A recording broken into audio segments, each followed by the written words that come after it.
আসসালামু আলাইকুম। যে যেখান থেকে দেখছেন সবাইকে শুভেচ্ছা এবং অভিনন্দন। আপনারা জানেন আমি ডাক্তার আব্দুর রাজ্জাক পিটি কর্মরত রয়েছি নাটোর সদর হাসপাতালে। তো আমি একটি বিষয় খেয়াল করলাম, আজকাল আমাদের বাচ্চাদের সর্দি কাশি হলে আমরা কিন্তু অ্যান্টিবায়োটিক দিয়ে শুরু করতে চাই। এটা কিন্তু মোটেও ঠিক না। তো আজকে আমি আপনাদেরকে বলবো আমরা কিভাবে ঘরোয়া উপায়ে আমাদের বাচ্চাদের সর্দি কাশির ট্রিটমেন্ট করাতে পারি। তো প্রথমে বলে রাখবো, আপনারা যারা নতুন অবশ্যই আমার চ্যানেলটিকে সাবস্ক্রাইব করবেন এবং আপনি অবশ্যই শেয়ার করে অন্যকে দেখার সুযোগ করে দিবেন। তো চলুন শুরু করি।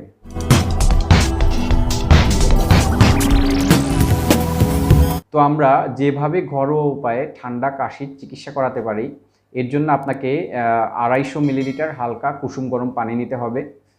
এর মধ্যে আপনি একটি লেবুর অর্ধেক রস পুরোপুরি নিতে হবে এবং এর সাথে আপনাকে 2 চামচ মধু, 2 চামচ তুলসী পাতার রস এবং 2 চামচ বা 1 চামচ আদা ভালোভাবে মিশ্রিত করতে হবে এবং এইটিকে চামচ দিয়ে সুন্দরভাবে মিশ্রিত করে আপনি এই মিশ্রণ থেকে 1 চামচ অথবা 2 চামচ করে প্রতিদিন আপনার বাচ্চাকে 3 বেলা করে খাওয়াবেন, অর্থাৎ সকাল, দুপুর, রাতে, অথবা আপনি 4 বেলাও খাওয়াতে পারেন।